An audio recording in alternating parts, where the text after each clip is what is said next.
Well, welcome. We're so glad you've come on a day where the weather has set the stage for sobriety and quietness, I think. Good Friday has become a Lipscomb tradition over the last 4 or 5 years. I think it was President Lowry's idea originally, wasn't it, Jim, to have a special gathering on the Friday before Easter. And we're thankful for his vision in calling us together today.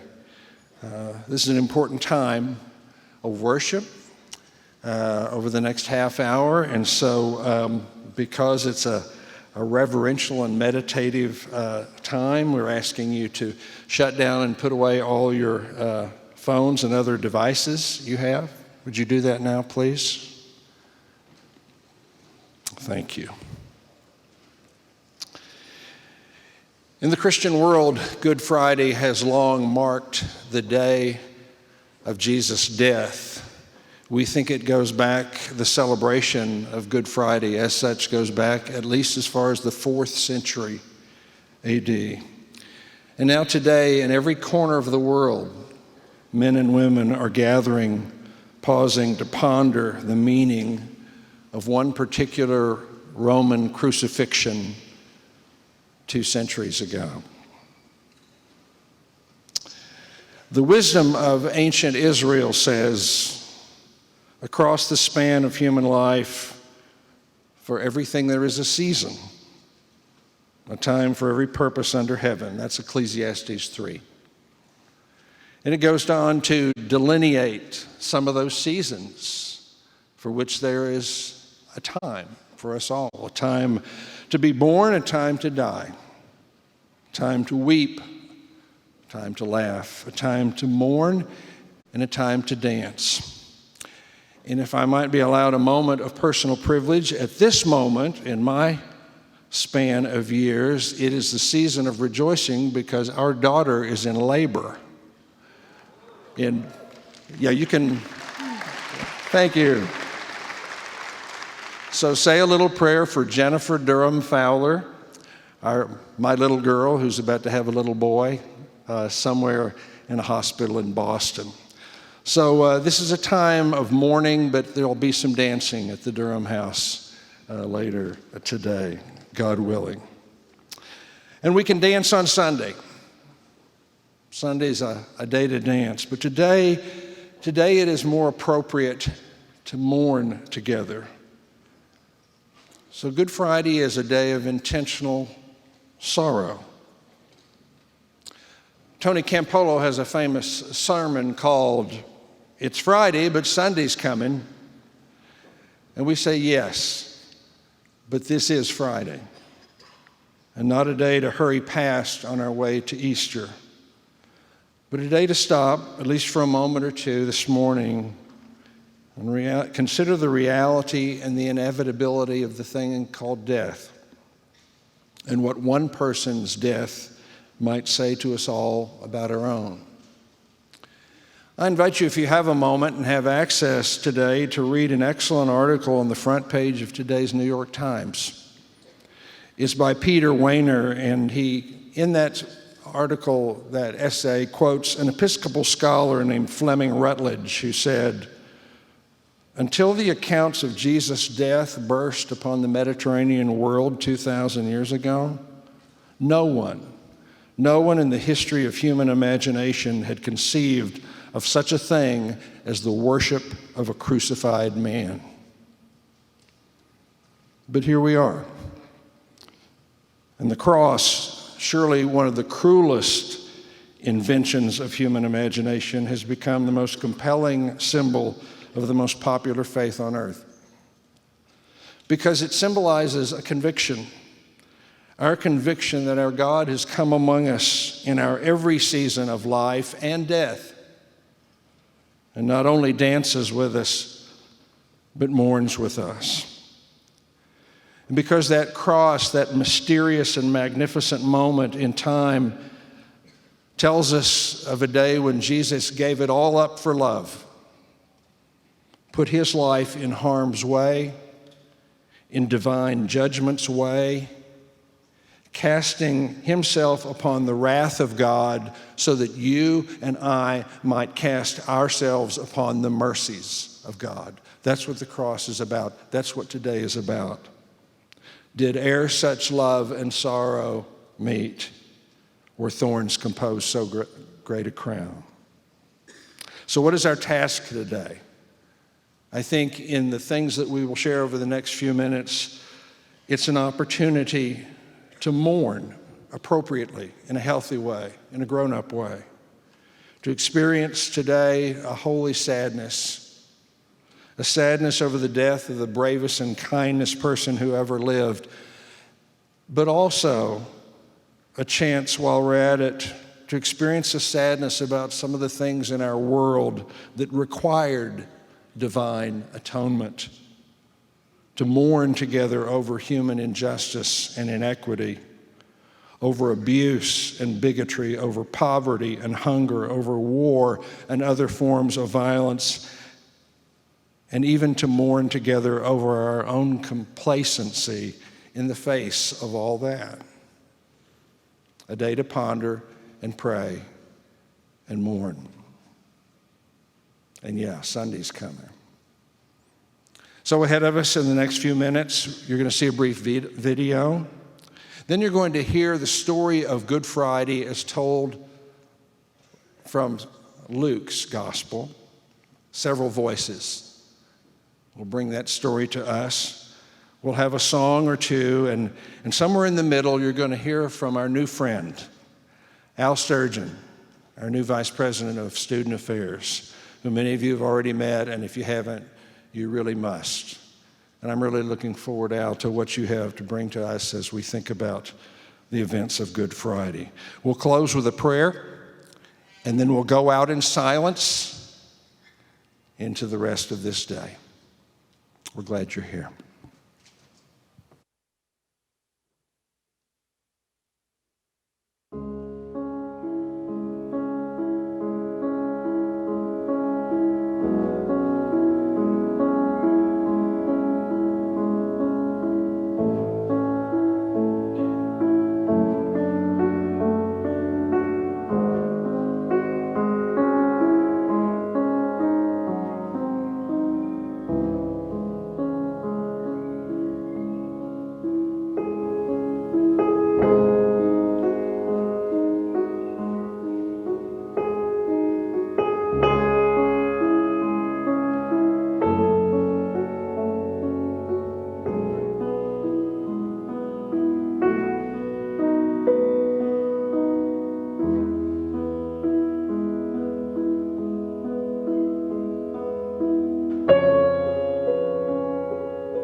Reading from Luke chapter 23, starting from verse 1. Then the whole company of them arose and brought him before Pilate. And they began to accuse him, saying, "We found this man misleading our nation and forbidding us to give tribute to Caesar, and saying that he himself is Christ, a king." And Pilate asked him, "Are you the king of the Jews?" And he answered him, "You have said so." Then Pilate said to the chief priests and the crowds, "I find no guilt in this man."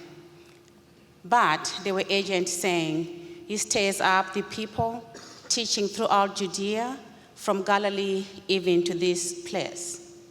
When Pilate heard this, he asked whether the man was Galilean. And when he learned that he belonged to Herod's jurisdiction, he sent him over to Herod, who was himself in Jerusalem at that time. When Herod saw Jesus, he was very glad, for he had long desired to see him, because he had heard about him, and he was hoping to see some sign done by him. So he questioned him at some length, but he made no answer. The chief priests and the scribes stood by, vehemently accusing him. And Herod with his soldiers treated him with contempt and mocked him. Then arraying him in splendid clothing, he sent him back to Pilate. And Herod and Pilate became friends with each other that very day. For before this, they had been at enmity with each other. Pilate then called together the chief priests and the rulers and the people and said to them, "You brought me this man as one who is misleading the people. And after examining him before you, behold, I did not find this man guilty of any of your charges against him. Neither did Herod, for he sent him back to us. Look, nothing deserving death has been done by him. I will therefore punish and release him." But they all cried out together, "Away with this man and release to us Barabbas," a man who had been thrown into prison for an insurrection started in the city and for murder. Pilate addressed them once more, desiring to release Jesus, but they kept shouting, "Crucify, crucify him." A third time he said to them, "Why? What evil has he done? I have found in him no guilt deserving death. I will therefore punish and release him." But they were urgent, demanding with loud cries that he should be crucified. And their voices prevailed. So Pilate decided that their demand should be granted. He released the man who had been thrown into prison for insurrection and murder, for whom they asked, but he delivered Jesus over to their will.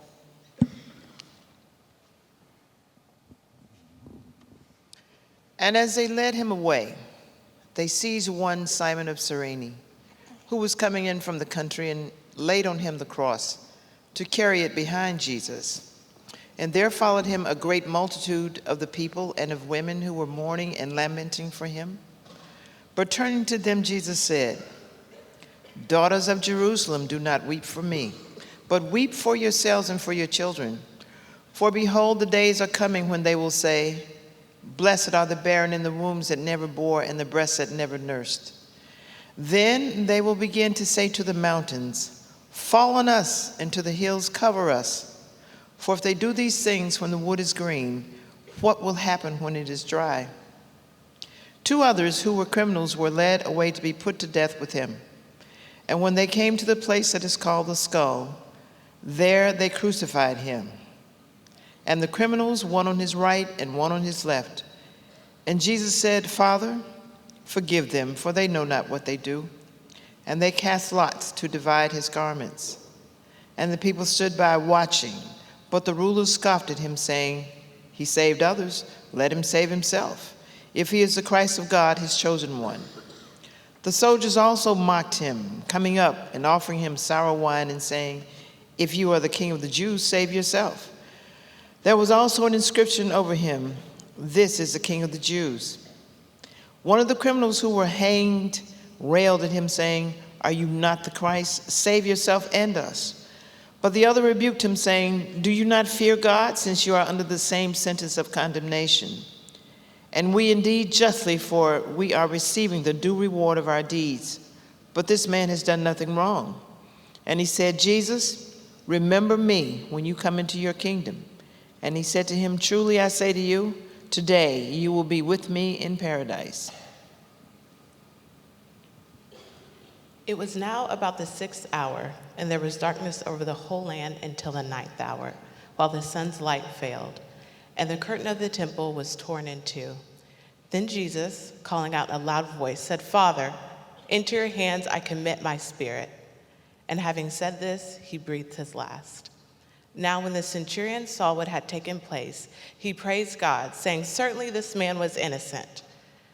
And all the crowds that had assembled for this spectacle, when they saw what had taken place, returned home beating their breast. And all his acquaintances and the women who had followed him from Galilee stood at a distance watching these things. Now there was a man named Joseph from the Jewish town of Arimathea. He was a member of the council, a good and righteous man who had not consented to their decision and action, and he was looking for the kingdom of God. This man went to Pilate and asked for the body of Jesus. Then he took it down and wrapped it in a linen shroud and laid him in a tomb cut in stone where no one had ever yet been laid. It was the day of preparation, and the Sabbath was beginning. The women who had come with him from Galilee followed, and they saw the tomb and how his body was laid. Then they returned and prepared spices and ointments. On the Sabbath, they rested according to the commandment.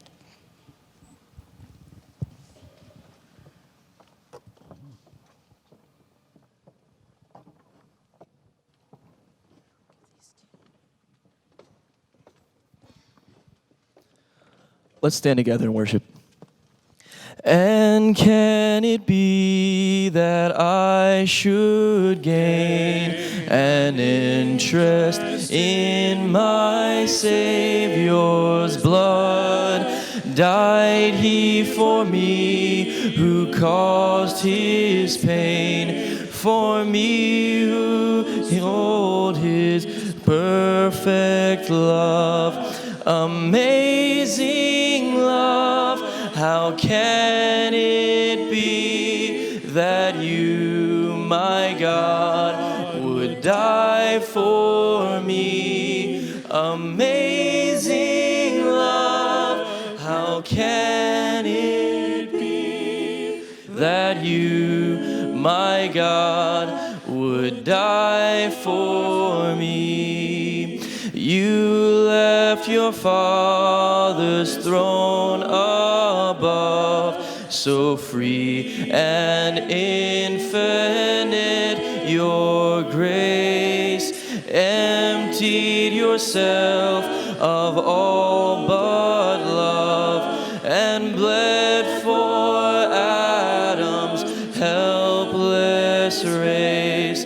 Amazing love, how can it be that you, my God, would die for me? Amazing love, how can it be that you, my God, would die for me? You can take a seat.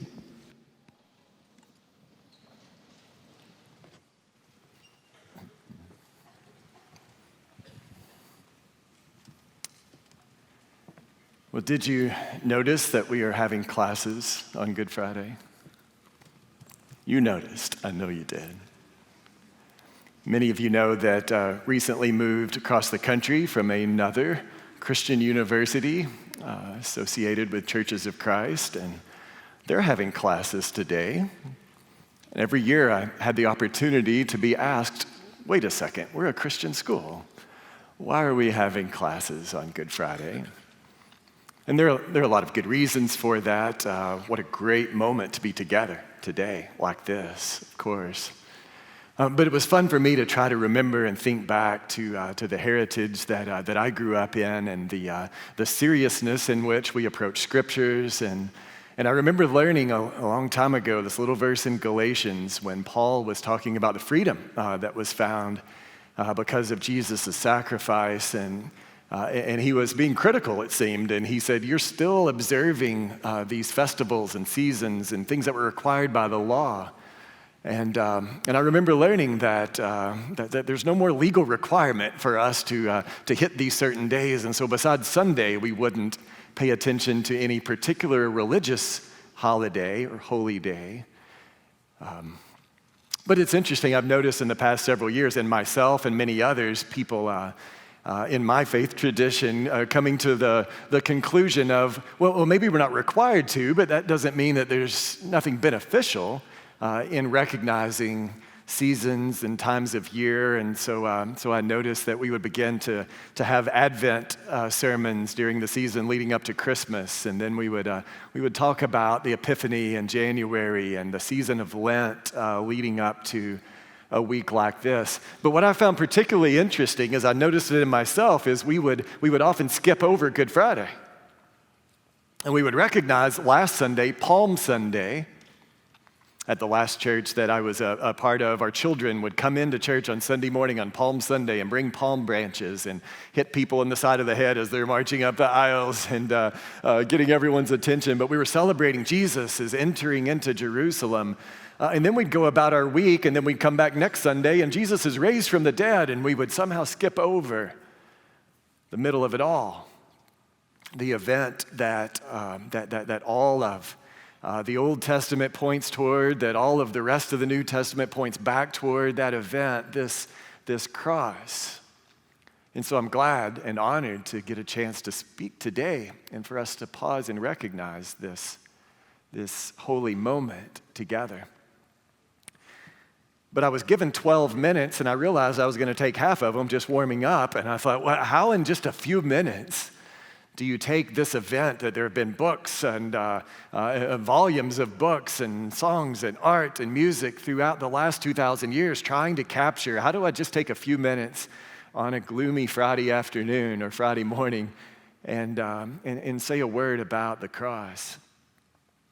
And I concluded, first of all, that I couldn't, never in a million years do better than Luke. And so the reading that you heard is plenty for us today to listen to those words.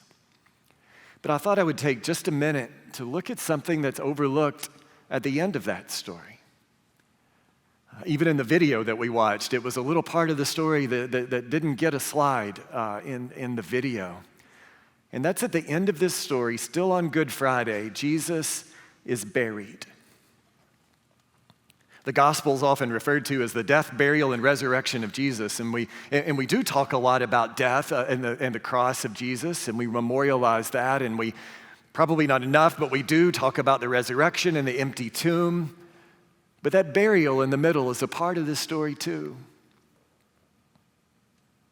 It was fairly late on a Friday afternoon when Jesus finally died after 6 excruciating hours on the cross, and after a night after a lifetime leading up to that moment. And Jesus is dead on the cross.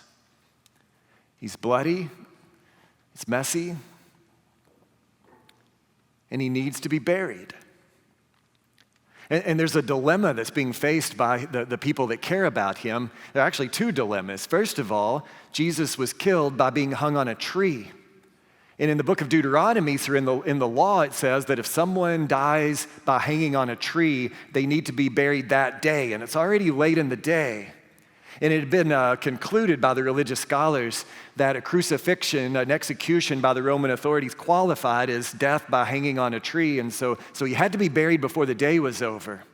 But then secondly, the other complication is it was Friday afternoon. And the Sabbath would be beginning shortly. Where I grew up in Arkansas, we didn't have a lot of people around our neighborhood that were practicing the Jewish faith. And when we moved to where we did in California, I got a chance to be around a lot of people that practiced the various forms of Judaism. One of my friends named Michael was a professor, and at the school I was at, I ended up sending out updates on traffic just to let our students know whenever something was shut down. If you think traffic's bad in Nashville, try Los Angeles, California. It's terrible. And Michael would tell me from time to time, he said, "You really saved me. You have no idea you saved me by sending out this traffic update," because he practiced Orthodox Judaism. And if the sun went down and he was driving his car, he had to pull his car off on the side of the interstate and get out and walk home. They were facing a time crunch. How do we get Jesus down from the cross? Where do we bury him? How do we make this appropriate? And it's interesting the way Luke tells the story, because even in their rush to get him buried in those couple of hours of daylight that were remaining, they still showed significant respect to Jesus. It was Joseph from Arimathea, you just heard the story, who was actually a member of the ruling body that helped condemn Jesus to death, but he didn't consent to it. And Luke tells us that he was a good and upright person, and what courage it took for him to speak up at a moment like that and say, I want to take care of this body of Jesus. And it says that they took the body and they took it and they buried it in a tomb that no one else had been buried in. There were common practice for multiple people to be buried in the same tomb. And just like a week before, Jesus rode in on a colt that no one had ridden on before. Jesus is buried now in a tomb that no one had been buried in before. Again, a sign of respect for Jesus.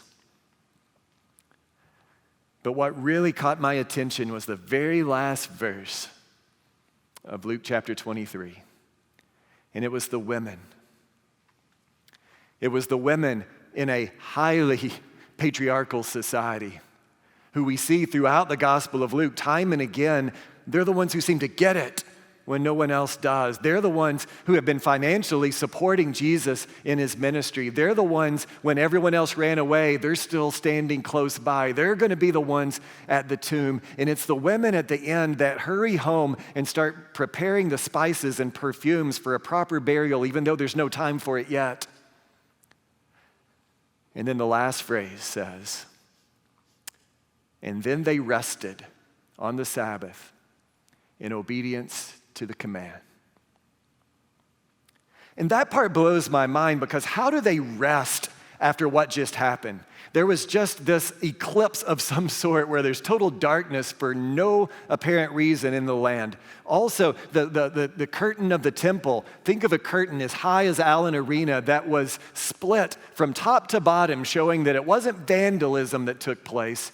And that curtain represented this place where God lived and existed, and no one was allowed to go back there. And all these events are happening. Even the Roman centurion is saying there was something special about this guy. And it says, how do they just go and rest? Maybe they rest just because they're trying to keep the law and they know that they're supposed to that day. That's possible. Maybe they rest because everything shuts down because it's the Sabbath day. You know what it's like, right? The power goes out and the Wi-Fi's out and you can't scroll Instagram, and we're like, I don't know what to do. Maybe that was it. But I don't think that's why Luke tells that part of the story. I think they rest on the Sabbath according to the command, because that is an act of trust in God. The Sabbath itself, starting from the days of creation, right, was this idea that God rested in rhythm on a seventh day. And whenever Moses brought the law to the people, God said, I want you to rest on the seventh day. And remember that it's not about you, that you can't fix everything in this world, that you work, and then stop. And remember that it's not about work and it's not about you, and it's all about God. And I believe that Luke is telling us this story because the women are standing as an example of people that are doing, notice this, just what Jesus is doing at that very moment and resting. Jesus, in the ultimate act of trust, lays down his entire life. And Jesus, who could probably do something, right, about the evil that's going on in the world, completely gives up his ability to do anything in this world and dies and is laid in the tomb, and the women and Jesus rest. I'm in an informal club that probably a few of you in here are in too, and it's a club that we don't want to be in. I've lost both of my parents to death, and there are a few others probably in the audience that know what that experience is like. I was 23 years old whenever my dad passed away, which is a long time ago for me now. And then a few years ago, actually, it's getting further back, in 2012, my mother passed away. And I remember the last moments I got to be with her. I had flown in, I lived 2,000 miles away from her, and she'd been sick for several months, and we knew things were bad. We didn't know exactly how bad. And both me and my oldest sister flew to our hometown where our other sister was caring for our mother, and we all gathered together, and we could tell things were really bad. We went to the doctor with her, and it happened to be it happened to be the day when the doctor said she's not getting better, to her and to us. Contact hospice, don't know how much time you have left. And so we had a few sweet and special days, and we didn't know if she was going to be alive for a couple of months or a few weeks. We just didn't know. And unfortunately, as life carries on, there are responsibilities, and you can't just put your life on hold for months. And so I remember that day when me and my older sister were going to leave. And I knew this was my last time. And so my mom had really, she was yellowed, it was her liver, and she was very thin, and she couldn't really eat, and she would sleep a lot. And I remember sitting there and just holding her hand next to her chair and watching the clock while she rested, and I just watched it like I imagined someone on death row watches the clock go around toward that moment. And I knew I was going to have to leave at a certain point. And that time came, and I got up and I went to get my bag and I put it on my shoulder and I started to walk in the living room, and this flood of emotion came over me, and I thought, oh, okay, I can't do this right now. So like detouring on an exit on an interstate, I went into another room and I thought, get a hold of myself. So I tried to get a hold of myself, and I thought I could do it, and I walked out to say goodbye to my mom, and as I walked toward her, I just lost it. And I collapsed in her arms, she very weak, me in my 40s, bawling like a baby, and I was still her baby. And as I just sobbed in her chest, and she rubbed my head, I could hear her voice, very raspy, but she was saying, it's going to be okay. And I thought later, it's probably a very maternal reaction. She probably said that to me a zillion times when I was a little kid, the exact same situation. It's going to be okay. And the worst moment of my life so far was that I had to get up and turn my back and walk out the door. And I thought about it a lot since then. And part of me wants to say, it wasn't okay. It didn't get better. It's still not okay. And yet what I believe now that my mom was saying is the same thing that those women were doing, the same thing that Jesus did and said, I just trust that God's going to make things okay. And it's Friday, and Sunday's coming, and we believe Sunday's coming. But on Friday, we watch those women, and we watch Jesus lay down to rest and wait and trust and hope. Let's pray. Dear God, on this Good Friday, good in retrospect, may we remember when we face these moments, whether it's today or in the future, whenever it is, we'll face them, when we feel like all may be lost, may we remember that it's not. And just trust. And just lay down and rest and wait and hope when we've done all we can do. May we trust in you. For yours is the kingdom and the power and the glory forever and ever. Amen.